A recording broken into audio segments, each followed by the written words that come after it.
effective and helpful? That's the question Samsung put to itself when designing its next Halo Android smartphone, and the result is a handheld that shows you more, listens better, and even plays computer. I'm Mr. Mobile, and this is a first look at the Samsung Galaxy S8.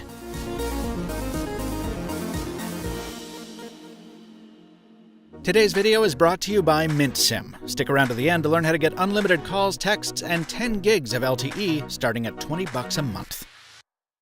First, let's get physical. If you took last year's Galaxy S7 Edge and the ill-fated Galaxy Note 7 and threw them into a blender, the S8 is what you'd end up with. That's the best news ever if you care about the way your phone looks and feels.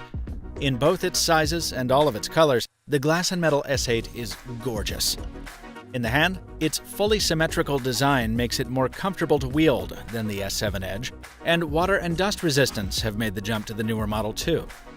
The displays feature elegantly curved corners, spilling over the edges like an infinity pool, and they come packing the HDR technology that seems to be 2017's big thing. Those screens are also bigger this year, 5.8 and 6.2 inches, depending on whether you go for the S8 or S8 Plus.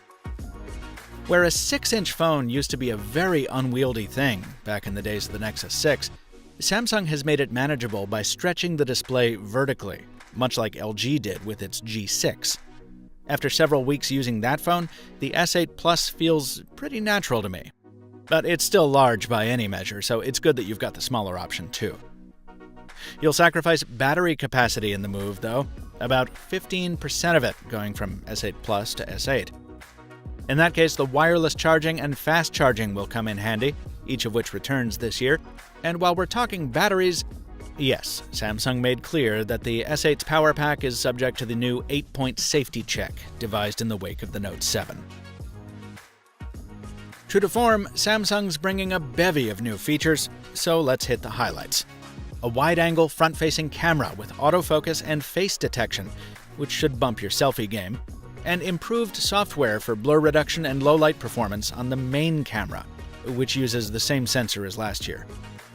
The iris scanner makes a return on the S8, giving you another way to unlock your phone besides the fingerprint reader, which is now inconveniently located just where the leaks foretold, immediately alongside the camera.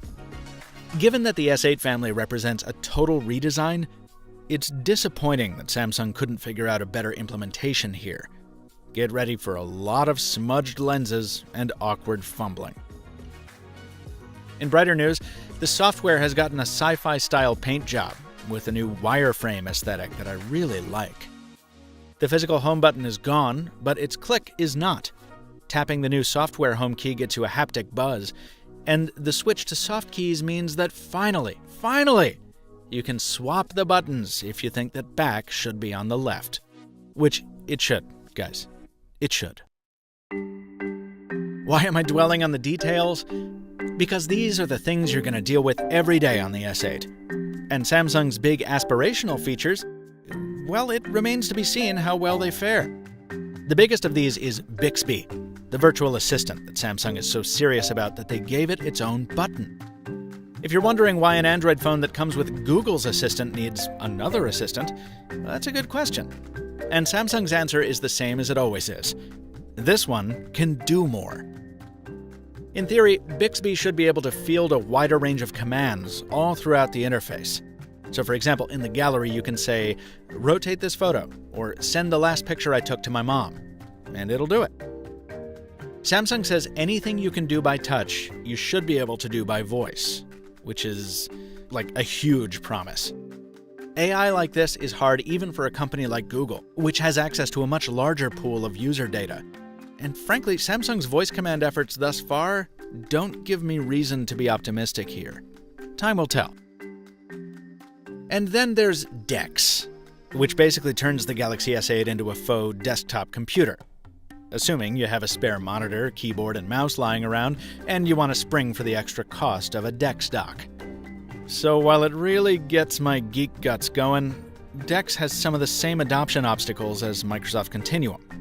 Samsung is a much bigger force in mobile, and it's signed deals with enterprises, Microsoft included, to make DeX-compatible software. Still, DeX is possibly most valuable as a demonstration of power. Think about it.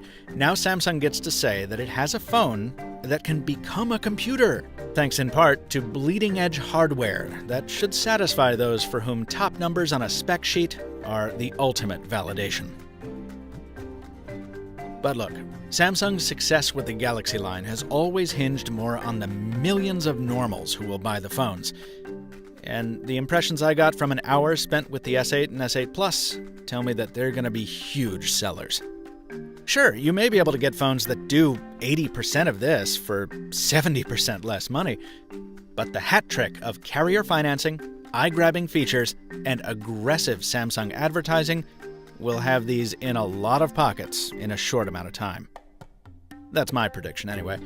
No word on exact pricing yet, but here in the US, pre-orders open March 30 for 3 of the 5 color options and a targeted April 21 release. I'll have much more on these phones in Mr. Mobile's full review. Please subscribe to The Mr. Mobile on YouTube so you don't miss it.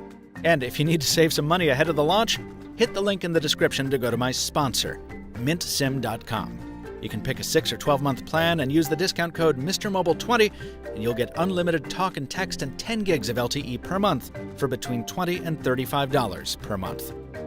MintSim, premium quality service on a premium quality network for a fraction of the price. Till next time, thanks for watching, and stay mobile, my friends.